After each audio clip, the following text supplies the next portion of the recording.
Hey everybody, welcome to another episode of Governese, where we teach you the language of winning government contracts. My name is Xiong with my co-host Crystal Spellman, where we have our guest speaker with you today, Ms. Lesa Adeboye, and she shares with you how she transitioned from a professional career to being her own boss. She shares with you why she started her business and why business is about personal freedom. She shares with you how she leveraged her volunteer work and relationships there to help her to get more government contracts. She shares with you why understanding that in the government market, understanding the perspective of the buyers and why they are risk averse. Also, why reading the statement of work and really diving deep to understanding that can be so important for your business. She also shares asking a very important question: should you win a recompete project? And that question is there an incumbent staff in place? And also she talked about requesting for equitable adjustment, plus many, many other different things in this episode here. Stay tuned. I will see you on Inside.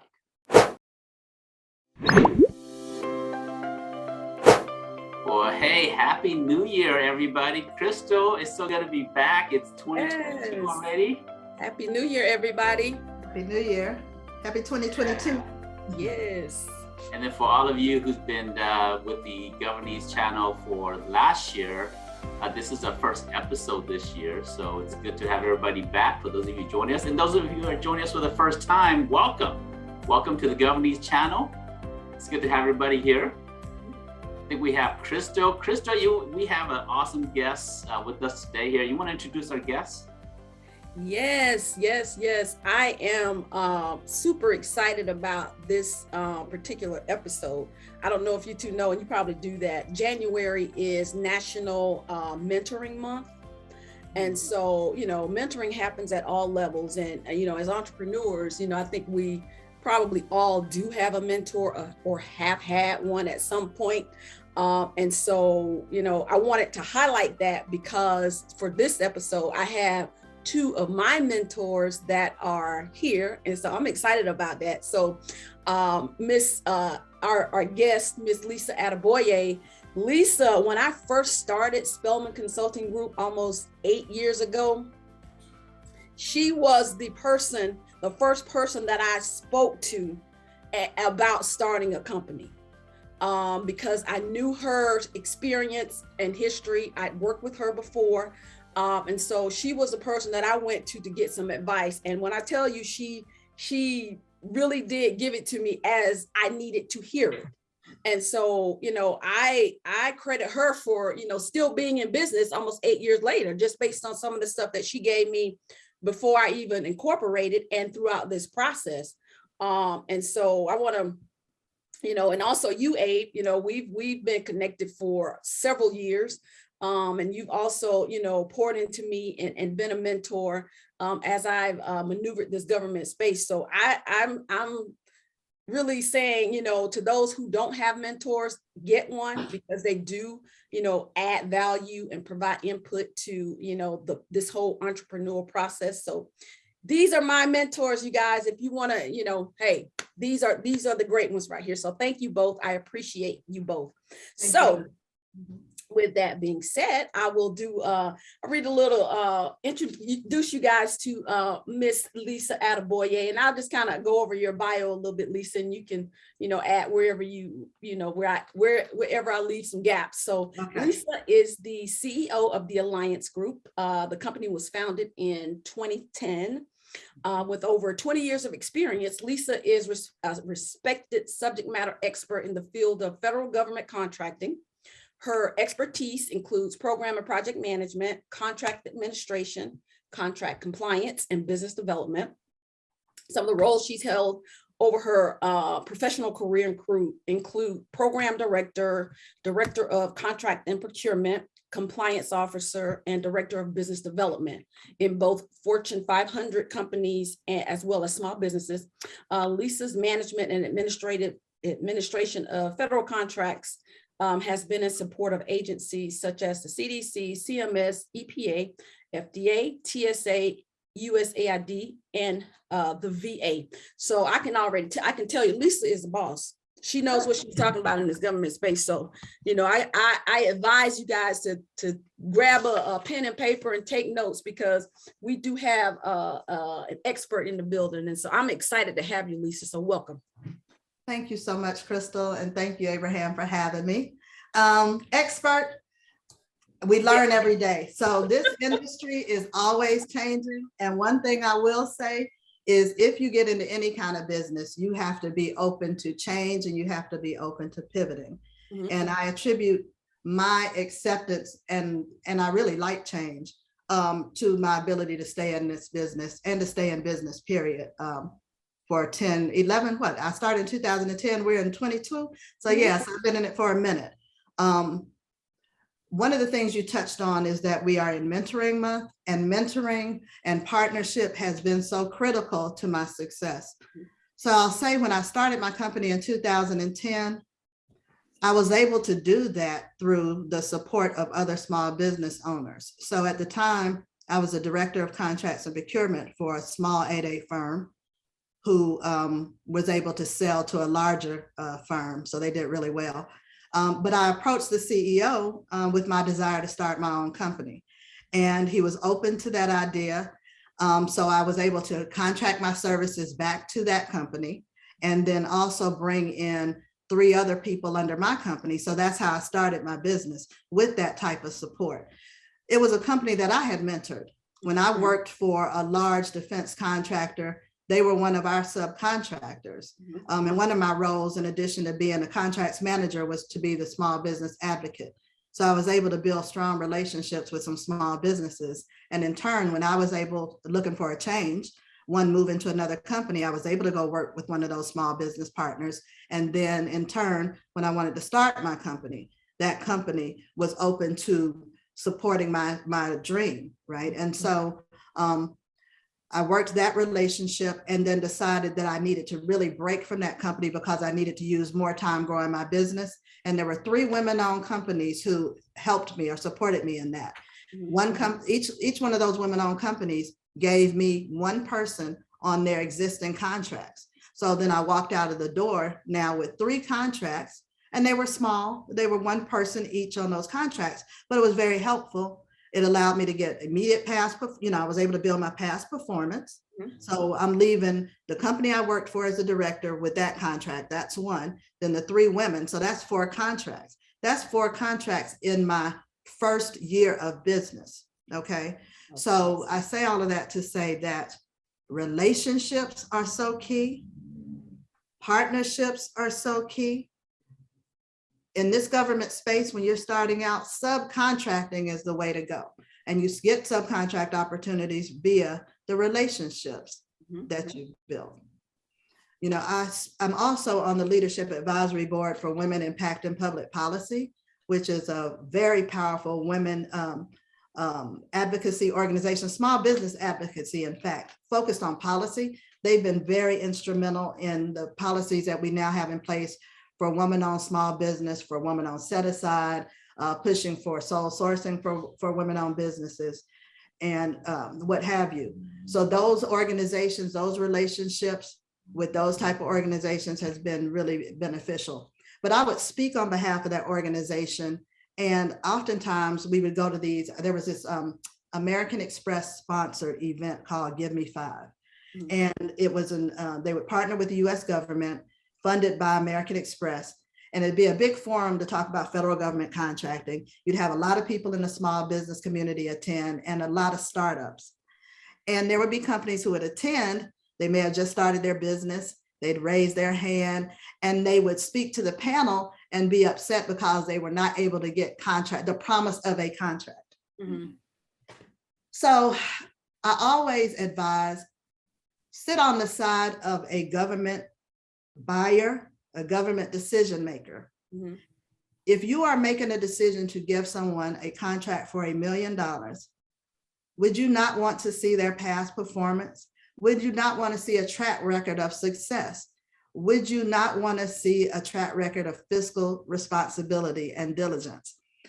So if you're just starting out, those million, it's not even realistic to think that someone will hand you a check for $1 million, $2 million. Right. So what can you do? What you can do is partner with somebody. Hey, I want to take a minute to say thank you to our sponsors of the Governese channel here. And if you're watching this here, please visit our sponsors because they make it possible for us to do the Governese channel. Our first sponsor is the Government Contractors Association. The Government Contract Association, or GCA, is a national trade association comprised of commercial contractors, small and large companies, and government agencies, federal agencies, state agencies, local agencies, government staff, universities, nonprofits, and many other entities out there. Their vision is to create access to help small businesses to get into the government market, to open doors for commercial companies into the government marketplace, and to support government agencies in accessing more qualified contractors. Their mission is to educate, facilitate, and advocate for their members based on becoming the premier government contract association with their 3 pillars. Learn more about the Government Contractor Association at govassociation.org, govassociation.org, govassociation.org. Have a mentor, partner with someone who has that experience. Build your past performance. So I'm really passionate about that. I'm very passionate about small business, and specifically women-owned small business, and then specifically African-American woman-owned small business. Well, hey, thanks for that great background in terms of how you got started as a subcontractor and your first year. That's awesome. You have 4 little projects in your first year. On average, it takes businesses about 3 to 4 years to even just really break in and understand the space here. So you have the added benefit of being in the government space, transitioning to your own business. So congratulations, that's awesome. You know, that is a non-traditional way of how many businesses get into the government space.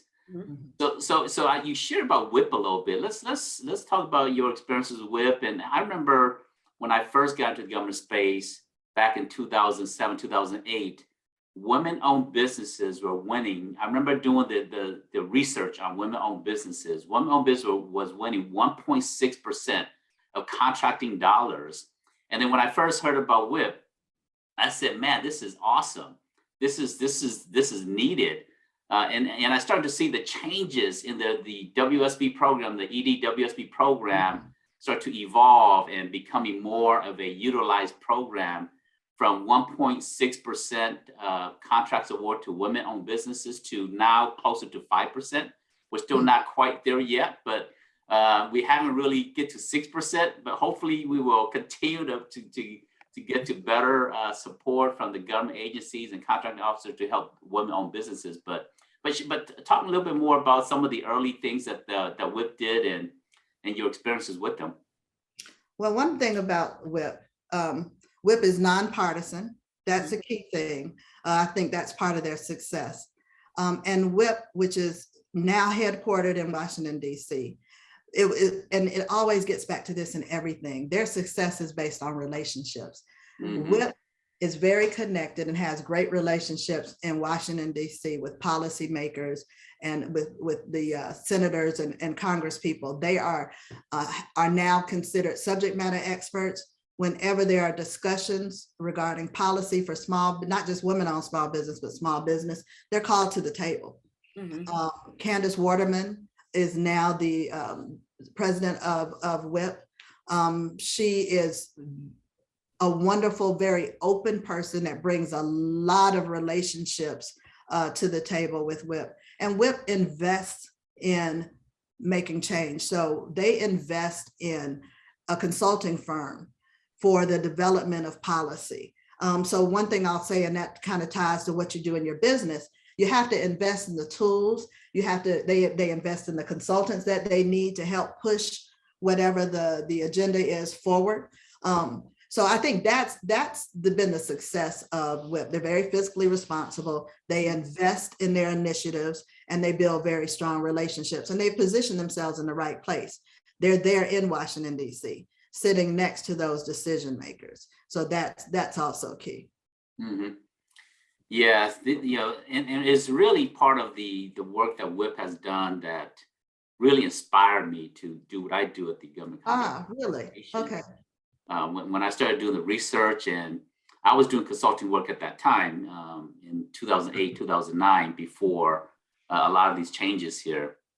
And when I realized that, all the ladies out there, who's going to be the voice for my daughter, for my wife, for my aunts, for my mom, for my sisters, for my friends like you, Crystal, all these different ladies out there, if we as men don't rally and partner with the ladies in our lives, who's going to be that voice?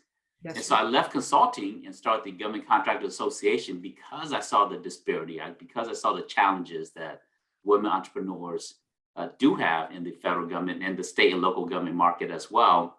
And that's why GCA was here. It was really part because of the challenges that women entrepreneurs were having. And GCA, we've probably about 85% of the companies that we have worked with are actually women-owned businesses. So, we didn't set it out to only focus on women-owned business. We just kind of like, hey, you know what? If you are a small business, you need help, we're a resource to you. Yes. But the community that have responded the most have been the women-owned entrepreneurs out there who says, hey, I need help. I don't know about men, but men, we kind of hear something, but we don't like taking direction. Maybe we don't like asking for help. We might be too macho to ask for help. I don't know.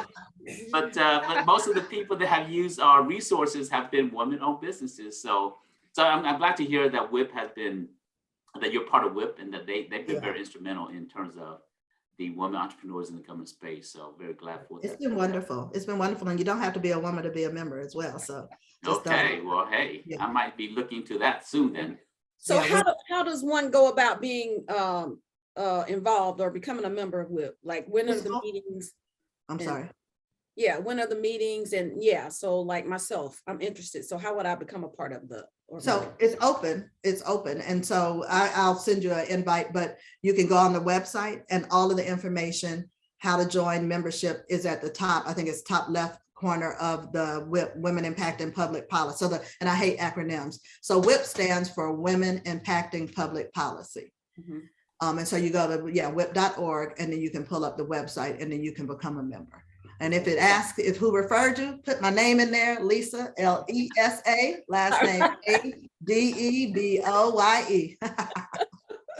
So we're growing, we're doing really, really well. There's still challenges with the woman-owned and economically disadvantaged woman-owned small business program. We continue to push for. One of the things we really push for is a true sole source opportunity. And so those are some of the things that WIP is working on. WIP provides educational programs. We have monthly meetings. There's always something going on with women impacting public policy. So go on the website. We also have a LinkedIn. There's a LinkedIn page for women impacting public policy. And they're really good with getting the information out. So it didn't pull up impacting policy. Oh, it's whip.org. When you pulled up whip.org, did it not come up? Yeah, it didn't go there. So let me go directly. I think I need to put the HTTPS. Yeah. So you see membership right there at the top in the middle. Yep. That's it. And it's very simple. It's easy. And we have different tiers of membership. So. Okay. All right, and very affordable for small businesses. Absolutely. So I'm an ambassador, and also, like I said, on the leadership advisory committee. Okay, awesome. Yeah, and one of my mentors was the one that introduced me to WIP. Tina Baker. She's the president and CEO of Cadence Group. She's also one of those companies that gave me a person for my first contract.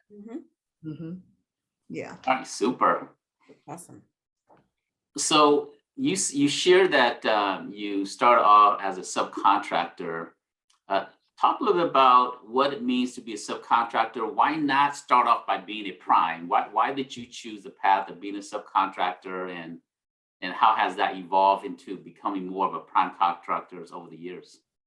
So I think because I had been immersed in the industry for so long, I understood what the path is.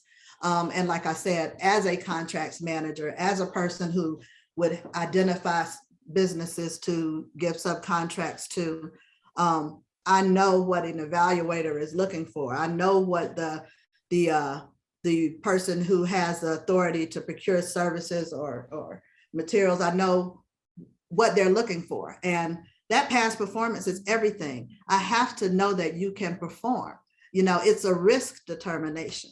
So if I see a company that they just started their company 6 months ago, they don't have any work that they've done that aligns with the work that we are doing. They don't have it on record, let's say. I can't verify it. It's a risk. And then I compare them to somebody who's been in business 3 years, who has 2 contracts. They've been doing similar work of similar size, similar dollar value. What's the risk? Am I going to go with the company I can't validate that they've done anything, or the company that I can validate? I'm going with the company that I can validate. It's not personal or anything. You may want to give it to someone. So, you meet people and like, oh yeah, I got a cousin, I got friends who are contracting officers or blah, blah, blah. But, at the end of the day, from a professional and non-emotional point of view, they can't risk giving you this contract. So you have to be a good steward of government money. Mm-hmm. So I always say, just look at things from the other person's perspective. That's just key in everything, right? So that's why subcontracting, I knew when I started out, was the way to go. Now, there are some small contracts that you may be eligible for. There are micro purchases, where the value is micro purchase, what, 25,000 now, I think. I think the threshold for a micro purchase, I believe, don't quote me. Micro purchases, and then 25,000 is credit card threshold. Yeah, that might be the way to go if you want like an immediate direct award, where you take your subject matter expertise. So let's say my expertise was and still is contract negotiation, contract administration. So if I see a small purchase order, they just need a consultant, let's say, to come in for 6 months to help them with closeout. A government agency needs somebody to come into their procurement shop and help with closeout.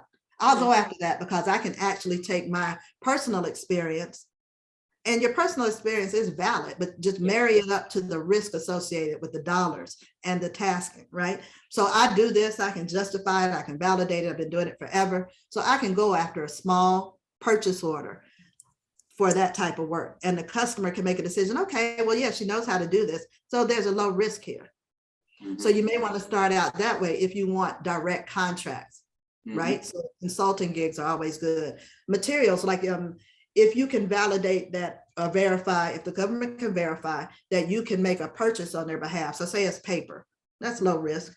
They only need, let's say, whatever, I don't know the measurements, but they need a small quantity. Let's say it's only $10,000 worth of paper. They validate your financials, your credit, whatever, you can get it, fine, you can get something small like that, right? So you may want to start out that way. But what I will say is if you're in services, in any area, there's so much to learn from a company who has been there. So it's not even just about getting a contract. It's also about learning, right? I think about all the things that I have learned. I think about all the light bulb moments. You think you know something at one point, and then you look back in retrospect and realize you didn't know anything. Okay. I think about coming out of a large business, a huge defense contractor, and my attitude when I went to work for small business. And I would always say, oh, well, we did it like this at so-and-so, and we did it like this at so-and-so. That doesn't apply, right? In small business, you do have more flexibility. And I remember reading proposals, and small businesses are right. We're small, so we're agile and we can get things done. And that just sounds like noise, but it is the truth if it is used in the right way. And so everything that you do in a huge company doesn't necessarily apply, or let's say doesn't have to apply in a small business, right? I remember going in and wanting to develop these long policies, and because we had policy manuals and all of that in the large business, those things are important, but a small business's policies don't have to necessarily be as verbose as something that a huge defense contractor has. Right. So I would say, when you're starting, just be open, and don't be a know-it-all, which I have to say, I thought I was a know-it-all when I started. I thought I knew everything, So you learn from the mistakes you've made, and I can list a whole bunch of them, don't be a know-it-all, be open to learning. Partnership is important, relationships. And all money ain't good money. That's a whole nother one. Absolutely. And that's interesting. One of the things you were saying about just thinking we know everything and going after these contracts. It's like, I think as a small business owner, a lot of us are like focused on getting the contract, but not focusing on or really understanding what it takes to execute the contract. Yes. Mm-hmm. And if you could kind of speak to that a little bit, like, once as a small business owner, say you're awarded a $100,000 contract with a federal agency, any just kind of tips or pointers as to what that would look like. Mm-hmm. Well, I'll definitely say read your requirements and the contractual terms. Mm-hmm. Take the time to read them. And if it's a lot, in federal government, we have these long terms and conditions. You have all of the statement of work requirements. And if reading it to understand is not your strength, and I'm not saying you can't read through it and like get a general understanding, but if you can't get an in-depth understanding, it's always good to have somebody to sit there with you and read it. Have somebody read it and brief you on it and point you, and then you go back and read it with their perspective and their understanding. That's key. Be prepared when you go to sit for that, because once you get a contract, you're going to have a kickoff meeting. Mm-hmm. Make sure that you have read thoroughly and have asked all the questions and discussed all your concerns internally. Mm-hmm. Come to the table with questions. I remember thinking, asking a bunch of questions. I was one of those people who thought asking a bunch of questions made you look like you didn't know. But really, it makes you look more engaged and interested, and it gives you an opportunity to have discussion, which builds rapport. So go to those kickoff meetings with some questions. You're going to have them. You should, because you don't know. You know why you don't know? Because you may have done something in this environment over here, but you've never done it in that environment over there. And so that discussion gives the customer an opportunity to speak. So you learn a little bit. There's some nuances that you get from sitting there listening. I had to learn listening. Yes. Listening was a big thing for me. I think 2022, every year I'm committed to some area of improvement. Mm-hmm. And I think it was 2020 was my year to improve on listening. Mm-hmm. You know what I'm saying? So go in, you ask the questions, you listen. There are no dumb questions, and that is the truth. Right. Listen, you glean. You're going to tell who really is leading. Just because somebody has a title doesn't mean they're the one leading. Absolutely. You may have a director, but you may have a project manager that's sitting in there who is the subject matter expert. So that's the person they're going to keep deferring to. Mm-hmm. So now you understand that's the person that you need to build a rapport with, right? Right. So that kickoff meeting is really important. And just being open and understand that every environment is different. Every environment has its own nuances, and you want to do things to satisfy that customer. So you want to do it their way. I remember going there like, oh, we used to do it like this and blah, blah, blah. Your experience is what is important, because now you can kind of figure out the right way that aligns with what the customer wants to do. Right. And those kickoff meetings, just in my past experience, it's where you get more clarity on the requirements. So, initially you may be thinking, oh, it's only going to be this little bit of work. And then after you have those discussions in those kickoff meetings, you see that the scope is bigger. Trust me. It is so true. I've gone in with a contract with the scope of work. It had 10 different resources that we needed with 10 different skill sets. I was so excited. This was so wonderful because we won it, and I was going to be able to grow some capabilities, right? Right.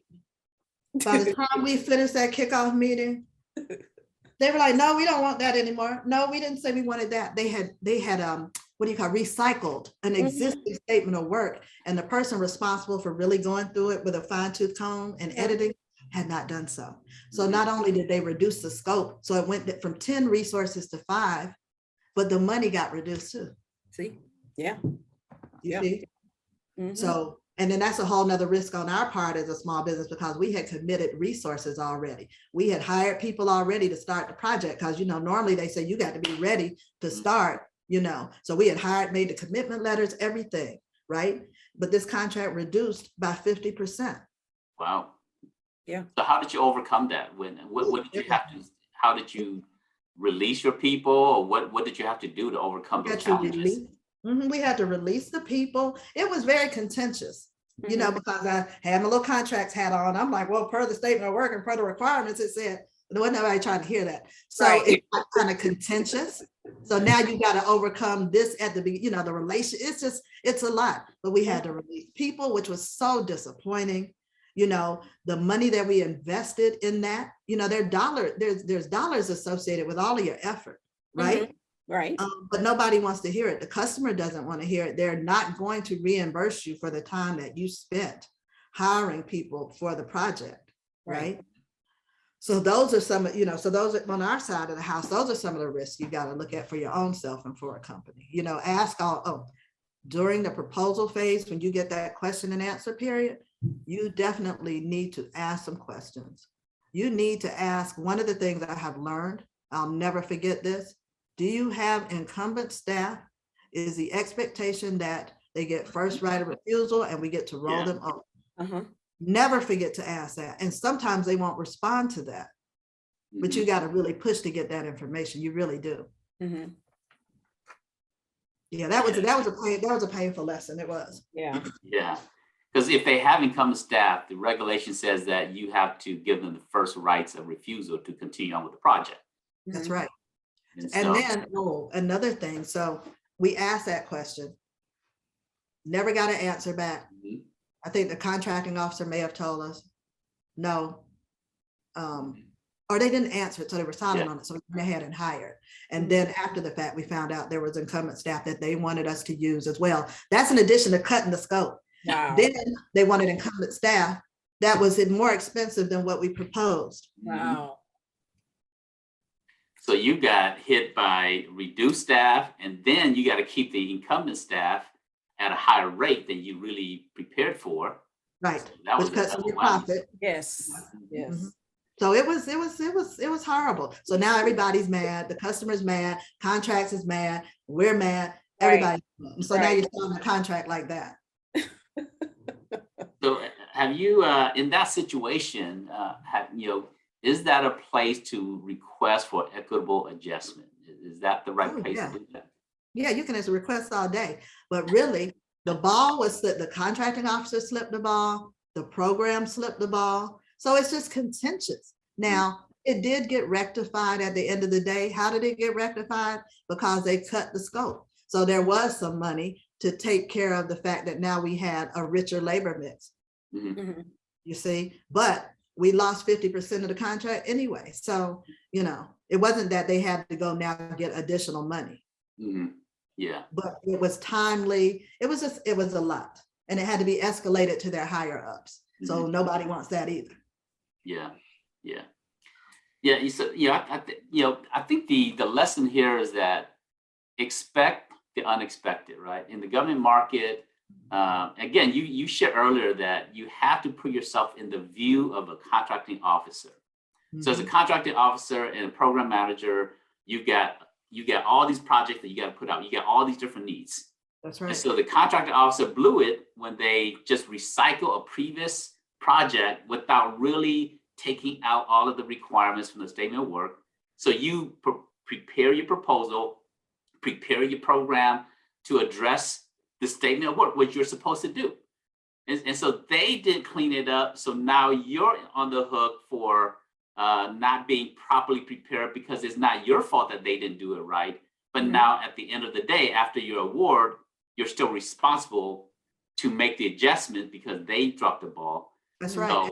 And it's the program, because the program writes the scope. And so if the program doesn't look at that recycled from 5 years ago, previous procurement statement of work, things always change, things like technology change. So if you had a scope of work that said you wanted somebody to do something that is no longer feasible, it's antiquated technology, and you pass it over, we're asking questions. You're not really reading the questions, or the subject matter expert is not available to respond. So you have a core that may not be technical, who for the sake of time is going to try to answer your questions. And it comes over the fence to the contracting officer. Contracting officer is trying to interact with program, but program doesn't have time because they're working on a mission. So now contracting officer has a time frame. Let me just put this thing out here. Then you got your contractors or offeror is responding, asking questions. Contracting officer is dispersing the questions out to the program, not getting clarity, still got the clock ticking, right? We still got to submit our proposal with what we do know today. That's all of the things that go on. Yeah, I've been, I won't say which contract, but I've actually had a solicitation that was a copy and paste. I mean, it just didn't jive. So you really have to read them. And so as I was reading through it, I'm like, this doesn't make sense for the top part of this. And as I went through, I kept finding a lot of inconsistency. So that was, me having to go back and forth with this procurement person, and then not really getting the answers that I needed. And then the deadline was still the deadline. So I responded, just based on what I thought it should have been, because I didn't get a revised version of that contract. And so I did submit it and thinking, okay, I'm going to go ahead and submit it. But, I forgot about it. But guess what? I got the contract. Yay.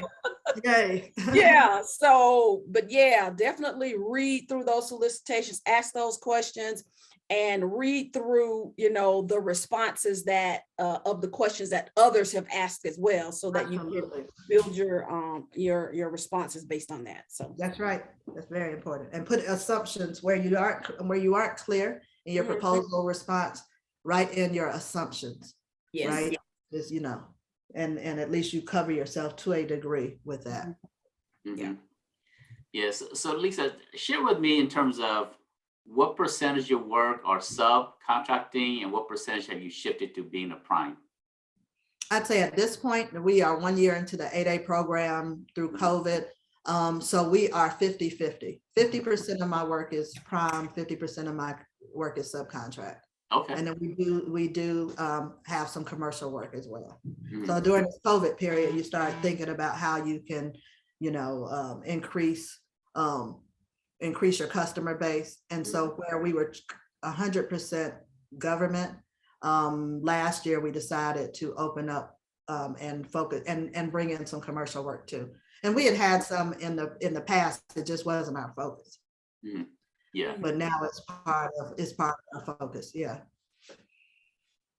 I like subcontracting. I mean, that's how I got my federal past performance, has been through subcontracts and relationships. I love it too. So, I love it. And it gives you the opportunity to learn just with some of the things that you've described. If you're a sub, you're seeing and learning from that experience, but you're not the one that's in the fire per se. That's right. But so I'm pro subcontract, and we are looking for subcontracts right now. And think about I think about historically, the small businesses that I knew that were subcontractors on those large efforts. Just think about it. If you're a sub, you can be a teaming partner on $1 billion, $500 million contract. And large businesses have subcontracting goals. They're mandated. They're penalized if they don't satisfy those goals. So if you have to give 5% of your $1 billion contract to a woman-owned business, and I'm the sole woman-owned business partner, or even I'm one or two women-owned business partners, and I'm getting 5% of your $1 billion contract, or 2.5% of your $1 billion contract, that ain't chump change. And the small businesses that I saw that were able to grow and sell for like 24, 30 something million, 50 million, had been very successful subcontractors. Yeah. Well, so I like that you're at a place where you have some diversity, right? You got a mix of sub prime work and adding some commercial work. That creates a little bit more stability in as the world ebbs and change, and sometimes contracts scale quickly, sometimes they finish off. And so by having a mix of where revenues are coming from, I like that there. And so with that, we start off by talking about this is January is Mentor Month. So you just got into the 8A program. Are you planning to get into a mentor-protege relationship at some point, or what are your thoughts around that? Today, I will say I'm not looking at that. I'm not looking for, I mean, I have informal mentors. So the formal relationship, and I've participated on helping small businesses negotiate those as a formal contract. I've worked with them on putting those agreements together. I've seen the outcome of those relationships, and those relationships are like any relationship. It's a marriage, right? And so for me today, that's not something that I'm looking to participate in as a definitely not as a protege. But never say never. Now, if it's really lucrative and it's a big contract and that's what I got to do, and it's something I want to be, I want to be part of the team. I like that customer. It's the kind of work I'm passionate about and love. Then yeah, I would. And that's the thing. In everything, your decisions need to be based on something, on what you stand for, what you need, and what you believe. You're just not doing it haphazardly. And for me, money is never the driver for me at all. I do not care anything about money. What I do care about is freedom. And so I have a company to be free, right? So when I make business decisions, a lot of my business decisions are based on some other variables. And then of course, at the end of the day, it needs to be profitable. But I want good working relationships. I want to support a mission that I believe in. I want it to be a customer that I believe in. All of those things are primary decision points for me when I'm making a go, no go decision. And then of course, looking to make sure that it's profitable. Yeah. Well, absolutely. And let's talk about that freedom a little bit. Often people get into business and they become, they create this monster that they have to keep feeding, right? Yeah. So they're working 20 hours a day. They got 3 cell phones. One for personals, so just so the family can reach them. They got one phone for commercial clients. They got another phone for government clients. Right. And they're wearing all these different hats, and they're like exhausted. And if they don't keep it up, this monsters, this business that they created is going to eat them. So tell me, how have you avoided that, and what have you gone through so that you can make sure that you have the freedom that you want? Yeah. So first of all, I don't like that lifestyle at all.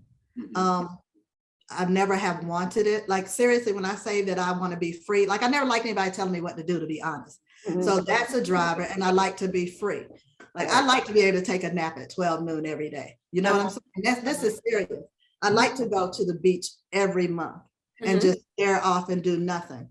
So that's what drives me. So whatever energy, money comes through, the purpose is to support that type of lifestyle.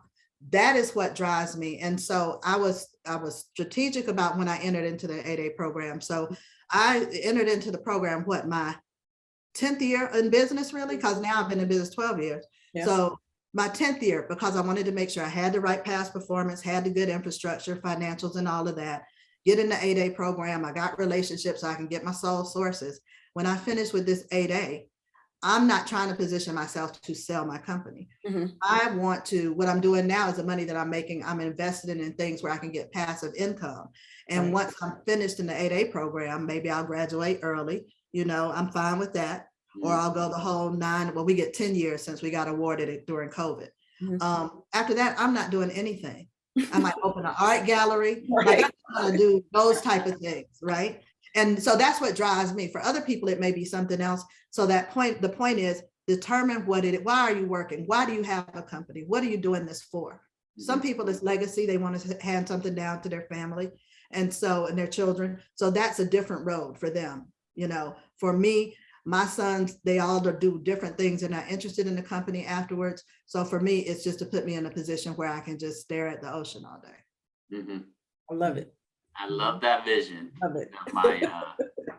My favorite pastime is sitting on the beach and with my toes in the water. So yes. Absolutely, you get it. You get it. Yeah. So that's it. So just determine what it is. What is the driver for you? That's Yeah, as an entrepreneur, you have to address your why. If your why is misaligned, you overwork, it comes at the cost of relationships. It comes at the cost of potential health risk. So there's a lot of different things involved in being an entrepreneur. And if your why is not aligned, then it could really come back and hurt you. So yeah, you can't compare yourself to others. It's not, in my opinion, it's not about the money. And so that's very liberating when I'm not going to tell you that I can't tell you what's in my bank account, but it's the truth. Like, I don't sit up staring at a bank account all day trying to figure out, and this one is making this and this one is that. That'll drive you insane. Right. Well, I think that's a great place to be, because money is often a driving factor, but money, from my perspective, I've been an entrepreneur. I've started probably 26 different businesses. I've sold 2 companies. And for me, money is a byproduct. It's a byproduct of doing what I love, or helping people, or supporting communities, empowering other people, serving your clients. Money is a byproduct of the things that you enjoy doing, the freedom that you want to have. So I'm with you on that there. Yes, energy. That's it. Yeah, love it. So let's talk about your first prime contract. How did you source it out? What did you do? How did how was the proposal process? Just share a little about insights about how you got to your first prime contract. Okay, so I'll say that my background really helped me a lot. Like, I have to say that. So having worked for a large defense contractor as a contracts manager and director of contracts really helped me, right? So I know everybody doesn't come with that background. So that helped. And so when I started my company, understanding that a small startup is not going to get prime contracts, the key to getting contracts is relationships. I took the relationships with those contracting officers, those people who have purchasing authority, and we would talk about an opportunity that they had. And then I would go to one of my partner companies who had the expertise. Let's say it was an 8A contract. The first one was an 8A contract. Okay. So I had I had a contracting officer, had an 8A need. I went to one of my partner companies and would partner with them, and they would get the 8A contract. We did that over and over and over and over again. So we build a relationship with a contracting officer. They're constantly saying, when are you going to get your 8A? When are you going to get your 8A? When are you going to get your 8A? So by the time I got my 8A, now I have the relationship already, because I gave, everything that came to me, I gave because of circumstances. A lot of times I had to give it because I didn't have my 8A at the time. But I was able to build a rapport with the customer. I was able to build past performance because I partnered with the companies that I put in the direction of the contract. And so when it was my time and I did get my 8A, and we did that whole marketing push, January, February, send out the blast. Oh, we got our 8A, blah, blah, blah. We're ready. And then did the personal phone calls. Hey, we're ready. What do you have on your plate?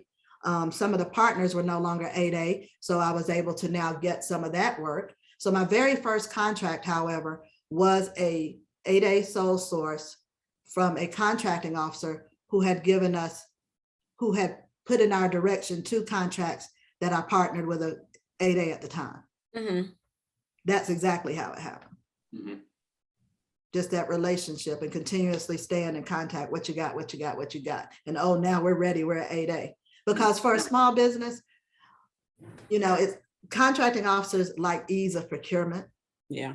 Really do. And so you do find that having that 8A is very beneficial.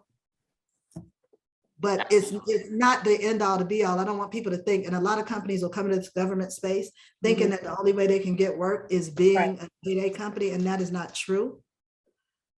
The best way to get business, as we said in the beginning, is subcontracting, right? That just is it, and then you learn a lot, and you figure out how to apply for your 8A or whatever certifications that you can get. The customer sees that, one, you teamed with a company, they performed on the work, you did a good job. And I do believe in partnership, transparency. So I don't like relationships where I've got to be hidden in the background and I can't talk to the customer. I can't be a part of the discussion, right? And in turn, I don't treat my partners like that, right? If I bring somebody who's on as a subject matter expert, that's the person who's going to be interacting with the program manager or the key customer, whatever. We're all, trust is very important, good relationships. And so because I'm not going to put a shield in front of you, when it's your turn, the customer knows who you are. And that's the relationships that I had, the customers knew who I was. Right. Yeah, I was working with this one company, and this large prime was courting them. And so they said, hey, send us your resume, send us your CAPE statement, send us your past performance, and we want to bid on a project together with you. So they sent all of that over, and this large prime, there was no transparency, there was no openness, and they took all of that. They never discussed the proposal with them. They never discussed the pricing approach.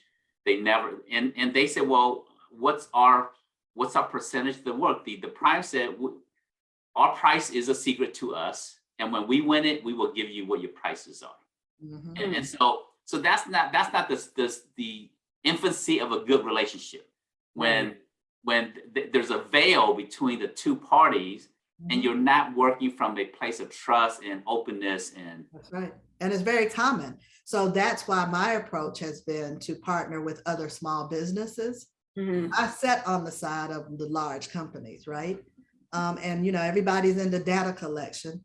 So some of those exercises are just about collecting data from you, right? So for me, my preference is to work with other small businesses, because I have found that you have the transparency and the trust.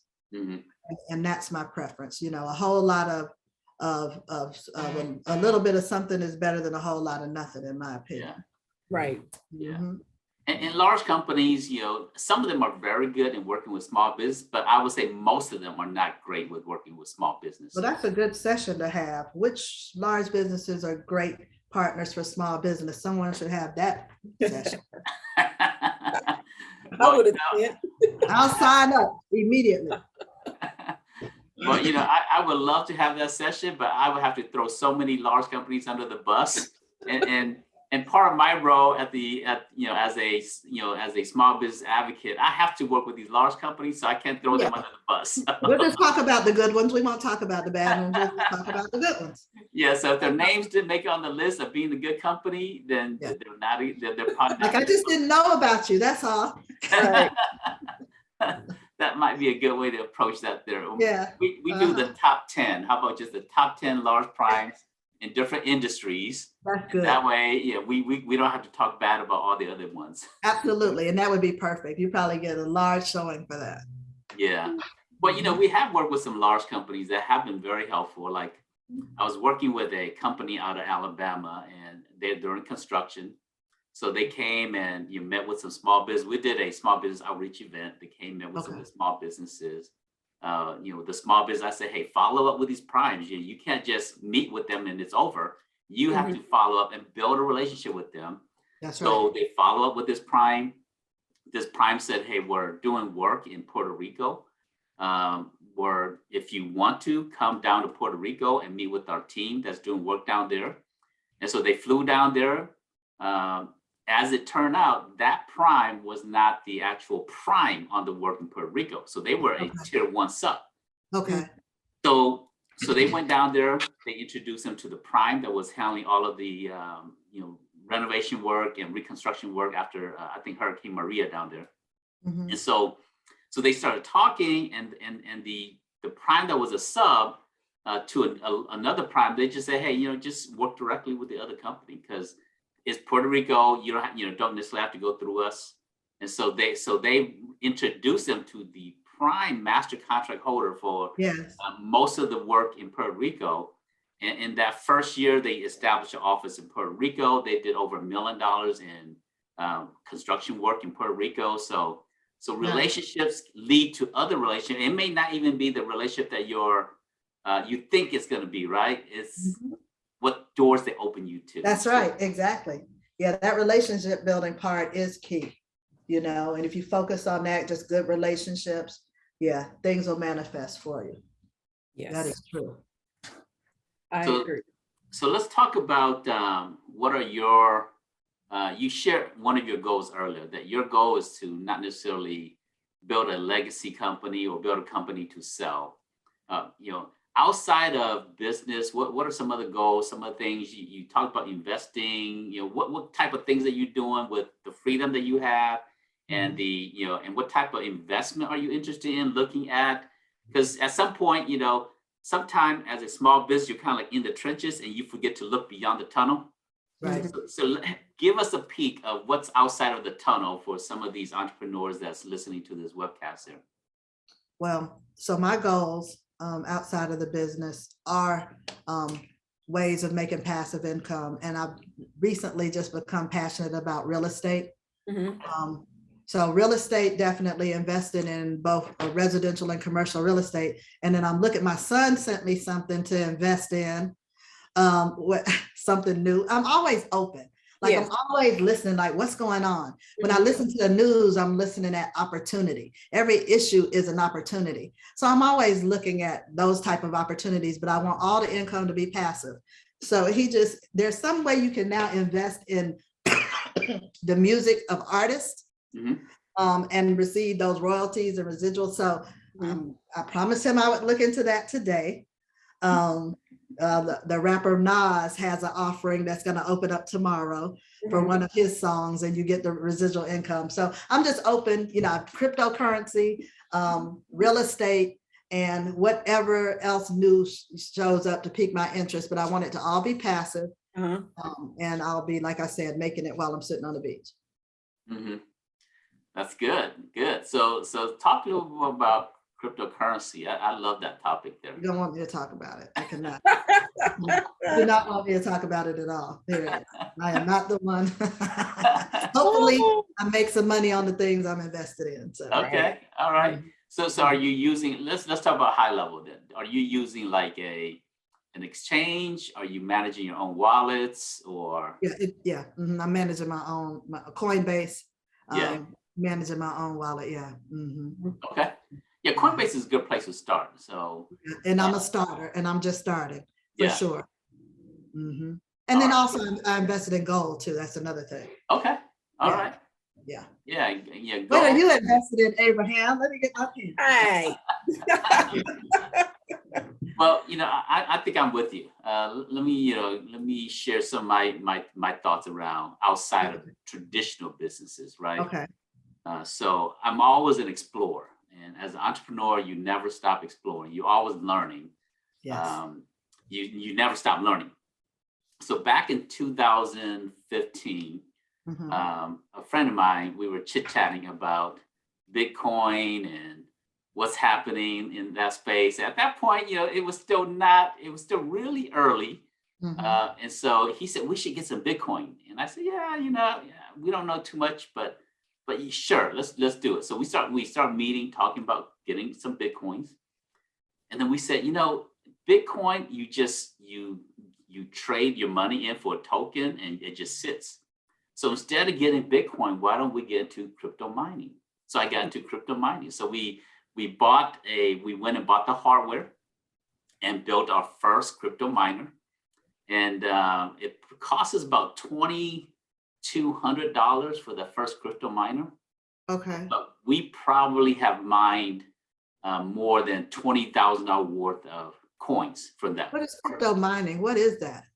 So crypto mining is the technology behind Bitcoins and all of these cryptocurrency itself. And I bought Ethereum.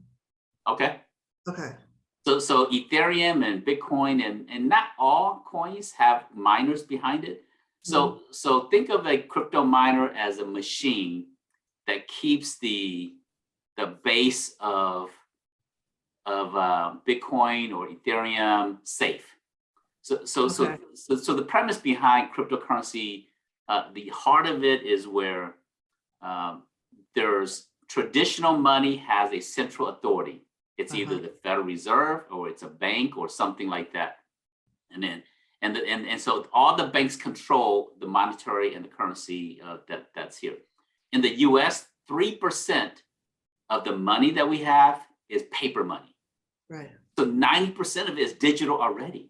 Okay, yeah. So with the premise of cryptocurrency, it's a digital currency, but the issue with creating a digital currency is that you have the problem of double spend.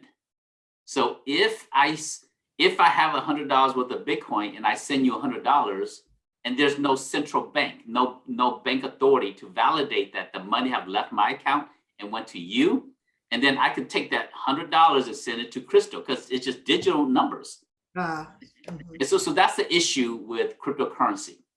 Okay. And so the early onset of cryptocurrencies, how do you overcome the double spend? Okay, the transactions of cryptocurrency. Yes, Okay. to keep That's it the where issue. Okay.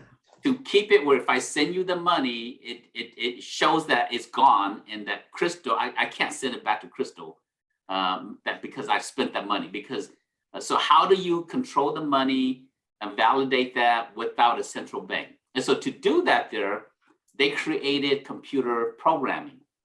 And the computer programming requires miners or computers to manage that process there.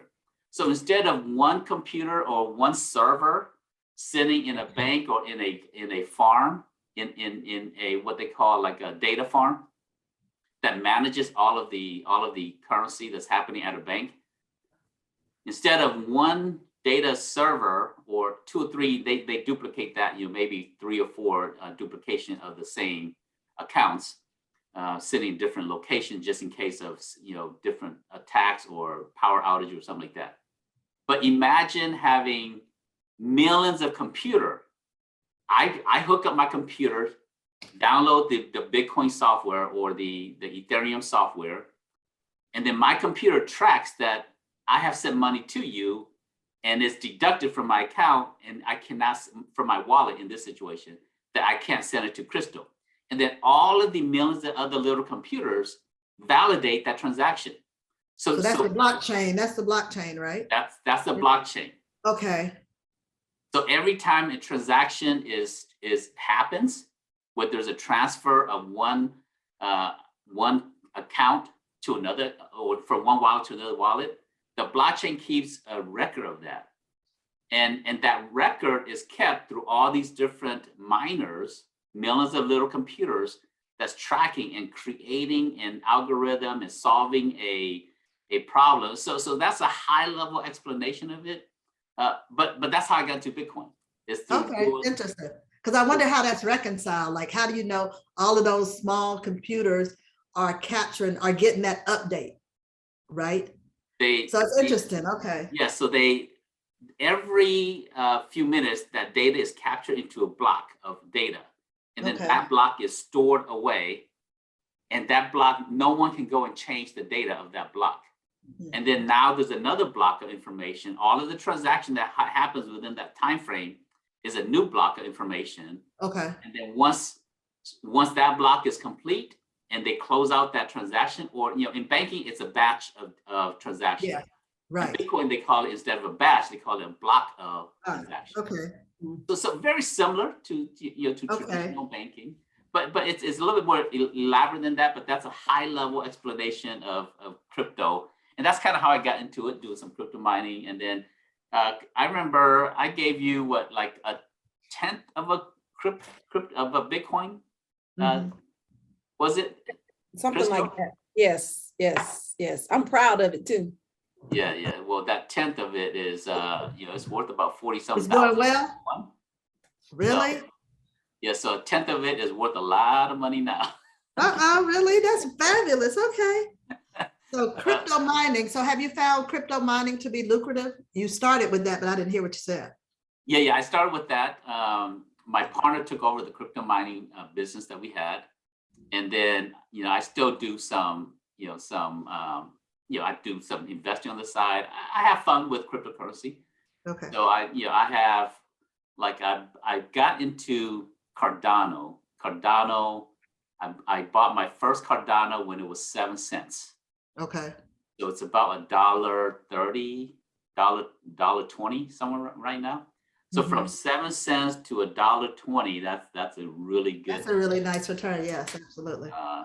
And so my first Ethereum was like $20-some.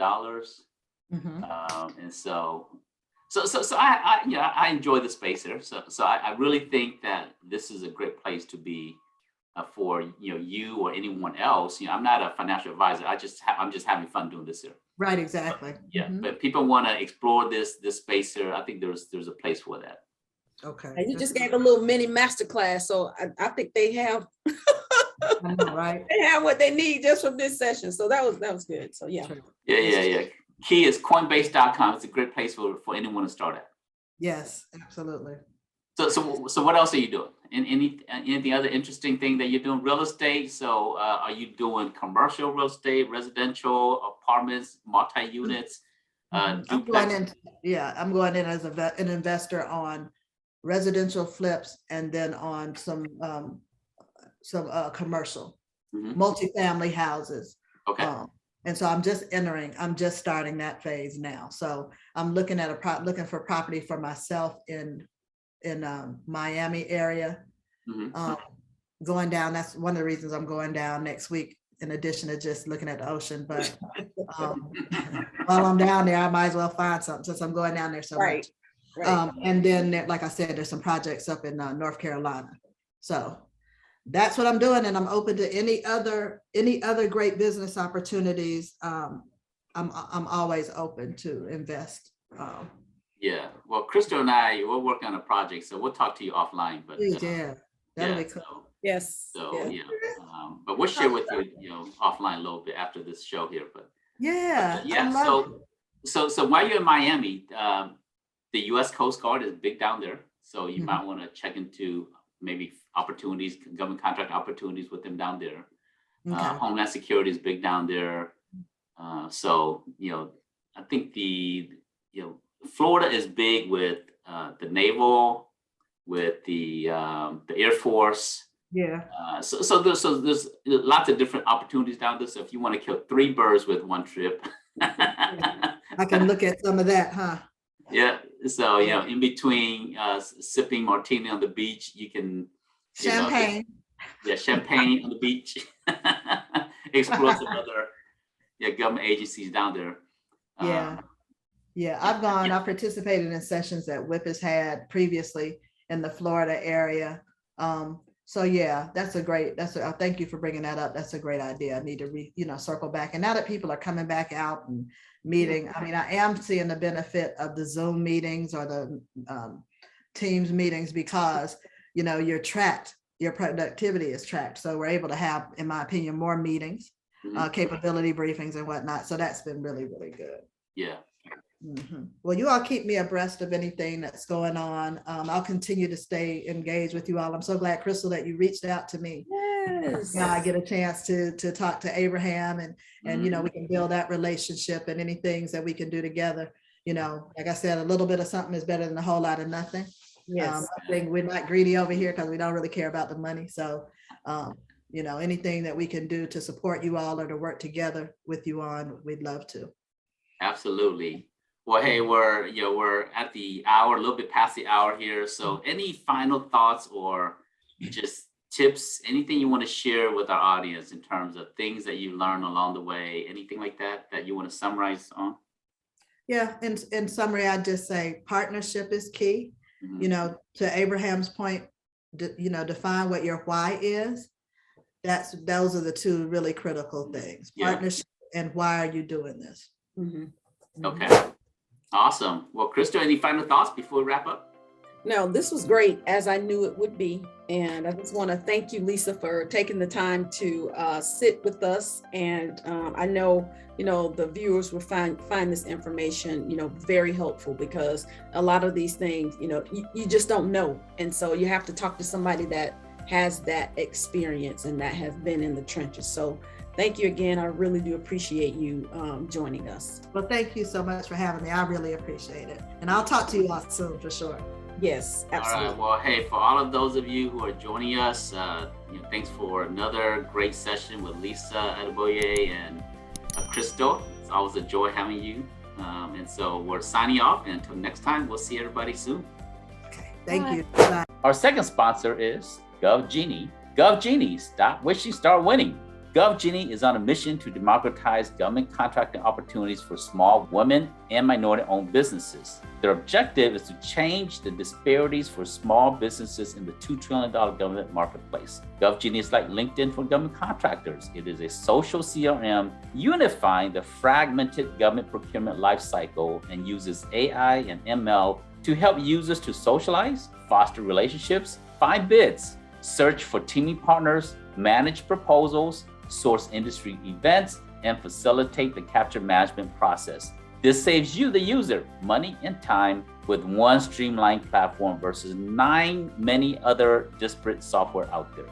Learn more about GovGenie at govgenie.com. GovGenie.com.